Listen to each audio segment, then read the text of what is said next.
Salve galera! Tamo aí mais um vídeo para você especialmente que é do primeiro ano do ângulo. Vamos lá pro vídeo? Vamos lá! Bem, gente, a gente nas últimas aulas que tivemos presencialmente, nós estávamos estudando, não é? As aulas 3 e 4, coerção social, né? Nós estávamos falando do Emile Durkheim.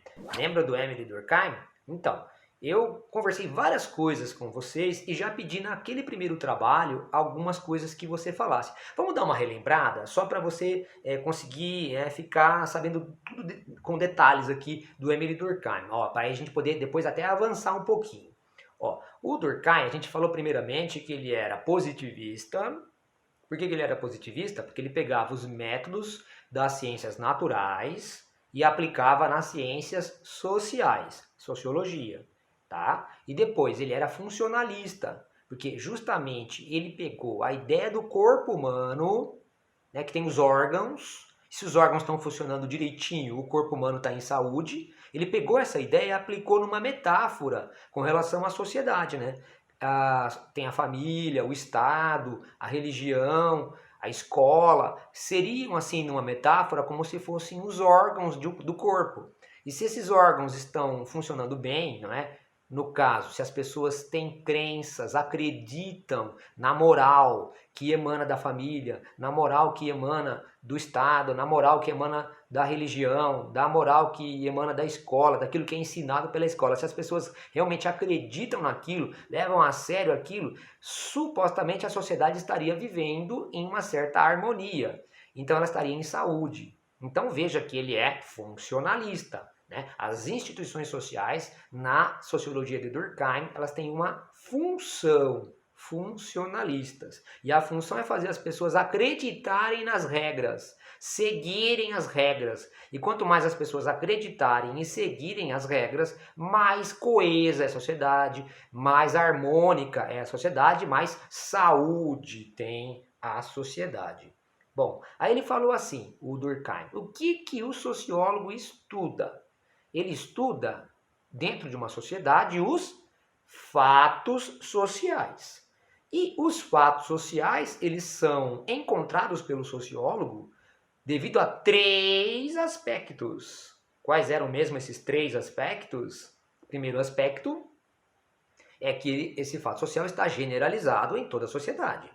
Segundo aspecto, que o fato social, ele existe caso você queira ou não. Ele é exterior à sua vontade. Muito bem. E tem uma terceira característica que ele determina a sua ação. Ele te coage, ele te constrange. Daí o título do capítulo, né? Coerção social. Então, ele te faz agir de uma determinada maneira, porque se você não agir, as pessoas te censuram, brigam com você, né, te recriminam, você vai preso. Né? Então tem uma coerção, uma pressão, né, para que você haja daquela forma. Então se você encontrar essas três coisas juntas, isto é um fato social. Para o Durkheim, há fatos sociais normais e fatos sociais patológicos. Os fatos sociais normais levam à harmonia da sociedade que ela se mantenha. Mas os fatos sociais patológicos levam à doença da sociedade e ela pode chegar no fim. Opa! Qual o conceito que ele cria aí? Ele cria o conceito da morte da sociedade.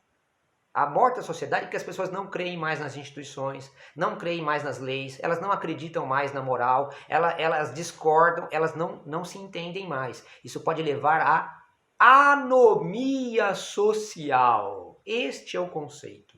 Anomia social. Veja, uma parte do trabalho dessa semana que eu coloquei para vocês é escrever um pouquinho sobre a anomia social, esse conceito, e relacioná-lo com o que vivemos hoje, a situação atual da sociedade em 2020. Você vê algum tipo de possibilidade de anomia social diante de tudo que estamos testemunhando?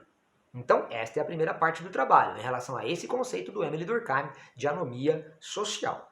Muito bem, mas vamos continuando, porque daí eu contei para vocês que o Durkheim estudou alguns fatos sociais muito famosos. O primeiro deles foi o crime.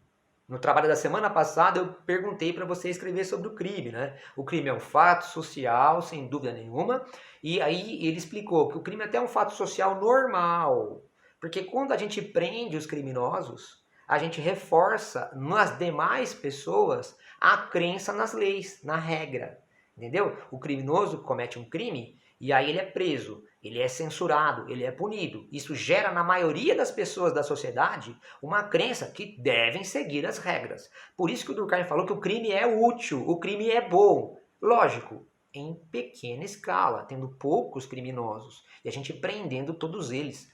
Eles servem de exemplo, certo, gente? Muito bem. Agora, lógico, né? Se o crime começar a se espalhar, significa que a sociedade está entrando em anomia. Então o crime passa a ser um fato social patológico, quando ele começa a se espalhar, quando tem muito crime. Ele pode até dizer, o Durkheim diria, né, que quando você não pune um criminoso, você está dando um mau exemplo. As outras pessoas então vão começar a cometer o crime também, né? O primeiro passo para a anomia social por Durkheim é você não punir um criminoso, certo? Então, mas em princípio o crime, quando é pequena escala, ele é útil, porque ele reforça as regras, a crença nas regras. Agora, quando ele começa a se espalhar, então significa o quê? Significa que as pessoas não creem mais nas regras. Então significa que a sociedade está caminhando para a anomia. Bom, gente, então agora vamos para a segunda parte desse vídeo, que é a segunda questão do trabalho dessa semana aqui em Sociologia, no primeiro ano do ângulo. Vamos lá, olha só. Você fala assim para mim, ó, professor, entendi, o Durkheim trabalhou com aquela coisa do fato social normal, fato social patológico, ele deu um exemplo em relação ao crime, né? Trabalhando o crime muitas vezes como um fato social normal, mas pode ser que ele vire patológico. Dizer para você, inclusive, que ele trabalhou no livro mais famoso do Durkheim, outro fato social, que foi o suicídio, não é? Ele trabalhou o suicídio da mesma forma como ele trabalhou o crime.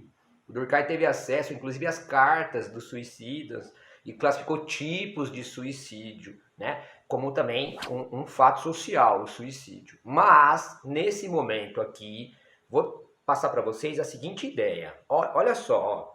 O Durkheim, ele trabalha com essa coisa que o indivíduo, ele é muito inferior à sociedade, né? O indivíduo, ele é pressionado pela sociedade, para agir de uma determinada forma, não é mesmo? Então, eu até coloquei na lousa, o indivíduo é menor que a sociedade. Mas aí um aluno poderia questionar e falar assim, mas professor, peraí, significa então que toda vez que alguém quer ter uma ideia nova, essa pessoa é censurada, ela é calada pela sociedade? Sim. Mas professor, não estou entendendo. Porque a gente estuda história, lá na aula de história, com você mesmo, André, ou até com o Neto, e aí a gente vê que as coisas na história vão mudando. Então essa teoria do Durkheim tem algum problema, porque a história mostra que as coisas mudam, mas na teoria dele, sempre quando alguém quer mudar é difícil, ela é censurada, ela é presa, ela é excluída, ela é calada. Então como que acontece isso? A teoria do Durkheim não está explicando bem as coisas. Bom, acredito que você tenha entendido a colocação, né? Como que se dá a mudança da sociedade levando em consideração a teoria do Durkheim? Porque se o Durkheim não explicar como se dá essa mudança, a teoria dele fica com problemas. Já que o indivíduo ele é sempre oprimido pela sociedade dentro dessa teoria. Muito bom. Então, segundo Durkheim, a mudança se dá da seguinte forma. Quando um indivíduo tem uma ideia nova, lógico que ele é calado, ele é censurado, ele é excluído. Mas a questão é a seguinte, ele se transforma num transgressor, num rebelde. Veja só, já imaginou, por exemplo, um colega de vocês resolve ir para a escola nu? Veja só, quando ele chegar nu na escola, com certeza a diretoria, os amigos vão dar risada, não é? Vai todo mundo falar, não, meu amigo, é o seguinte, não pode, põe a roupa e tal. Então ele se transforma num cara censurado, excluído, né? Vamos chamar a atenção dele. Mas já pensou se ele encontra outras pessoas que concordam com ele e essa ideia começa a espalhar? Entendeu? Aí a coisa muda de figura. Fica mais complicado segurar. Acontece o seguinte, ó, tem um espaço de transgressão.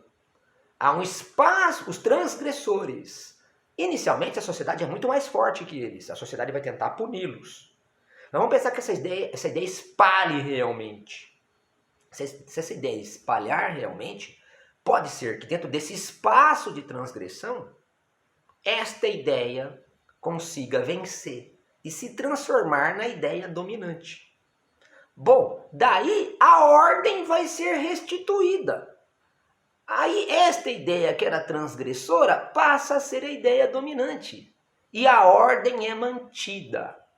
Olha que interessante. Quando você tem uma transgressão, pode ser que essa transgressão destrua a sociedade e leve ela, né, para a anomia e para a morte. Mas pode ser que essa ideia se torne a ideia dominante. E aí a ordem é reestabelecida. Veja, o Durkheim não está preocupado com moralidade, assim, no sentido de que ela deve ser de um jeito ou do outro jeito. Ele diz que tem que ter uma ideia dominante e uma ideia que estabeleça a ordem, seja qual for esta ideia. Então, quando a ideia é transgressora, ela um dia pode se transformar na ideia dominante. E daí ela estabelecerá de novo a ordem. Né? Aí vai mais uma vez aparecer uma pessoa que não vai concordar com isso, ela vai ser a rebelde, vai ser presa, censurada. Mas se ela encontra outra pessoa e eles formam um grupo, um espaço transgressor, pode ser que esta ideia desse pessoal se transforme na nova ideia dominante e a ordem é reestabelecida. Peraí, você entendeu que o Durkheim vai explicando a mudança dessa forma? Por meio do espaço de transgressão? E que importante é manter a ordem. Essa é a questão. A ordem que traria a saúde à sociedade, a manutenção da sociedade. E a anomia exatamente é a desordem. Só que a desordem sempre existe, mas ela é reprimida. Muitas vezes ela pode se transformar, essa ideia nova, em ideia dominante, que estabelecerá uma nova ordem. Espero que você tenha entendido então essa teoria da mudança no Durkheim, na teoria funcionalista do Durkheim. Ok? Então, muito obrigado por assistir esse vídeo até aqui. Eu espero que você esteja bem. Desejo que você se cuide aí. E a gente se vê no próximo vídeo. Um abraço e